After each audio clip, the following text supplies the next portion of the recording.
There's so much more to the city of Florence than the Uffizi, the David, and the Ponte Vecchio.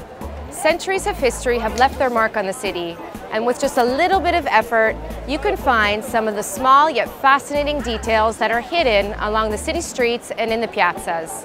Let's go and see a few of them now.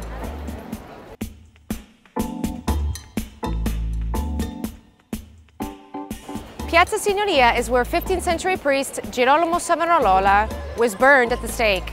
He was executed right here in the spot where I'm standing. A Dominican priest who became Florence's leader in 1494 after the Medici were overthrown, Savonarola is best known for his book burning and the destruction of what he considered immoral art, including the paintings by Botticelli. 4 years later, he was pronounced a heretic and scorned for his reactionary preaching and opposition to trade and money-making. He was excommunicated by Pope Alexander VI, and in 1498, he was executed in public in Piazza Signoria. A few steps away is the Palazzo Vecchio. Go to the statue of Hercules and Cacus by Baccio Bandinelli and look at the wall behind it. With just a little effort, you'll find a secret portrait on the walls of the Palazzo Vecchio. It's this one, right here. It's a bas-relief in stone of the profile of a man. Who made the bas-relief? None other than Michelangelo. Although there are several versions of this story, the common belief is that Michelangelo made a bet with his contemporaries that he could engrave the portrait of an unknown man with his hands tied behind his back.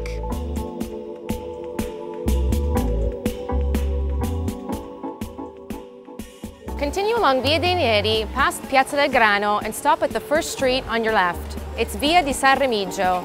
Look up and you'll see two ancient plaques.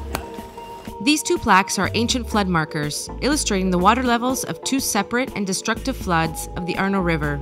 The older plaque commemorates the Great Flood that occurred on November 4th, 1333, and the second plaque marks the flood of November 4th, 1966. Continue along Via dei Neri and turn left on Via dei Benci, heading towards Piazza Santa Croce. Once in the piazza, take the first street on the left, called Via Verrazzano. At the corner of Via Verrazzano and Via del Fico is another plaque, a plaque by the Signora Octo. The Signora Octo were a group of men that used to keep order in the streets of Florence in the 17th century. They put plaques all over the city center, and the plaques banned certain immoral activities. In this case, this plaque bans prostitutes from living on Via del Fico. The best part about finding these small curiosities is that it's free and fun. So ditch your map and go sleuthing. My bet is that you'll see a lot more of Florence by finding these tiny details than reading a guidebook.